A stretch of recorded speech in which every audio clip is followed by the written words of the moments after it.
میرے بھائیوں، رونا ہے تو اس بات پر رونا چاہیے کہ امام حسین علی مقام کربلا کی سرزمین پر بھی ایک نماز نہیں چھوڑ رہے، اور آج ہم نماز پڑھ ہی نہیں سکتے۔ حضرت سیدنا امام حسین علی مقام نیزے کی نوک پر چڑھ کر بھی قرآن مجید کی تلاوت کر رکھے گئے، اور آج ہم یہاں پر قرآن مجید کی تلاوت نہیں کر سکتے۔ اہل بیت اطہار کی جتنی بھی خاتون تھی ان کا کبھی پردہ ہٹا نہیں، اور آج امام حسین کے ماننے والے ہیں، ہماری عورتیں دیکھیں سرکار سر پہ دوپٹہ ہی نہیں۔ یہ کیسا اسلام ہے؟ قتل حسین اصل میں مرگ یزید ہے، اسلام زندہ ہوتا ہے ہر کربلا کے بعد۔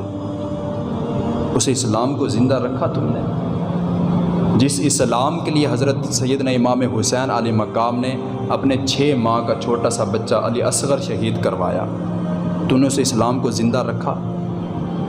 بھائی تو نے کسی چیز کا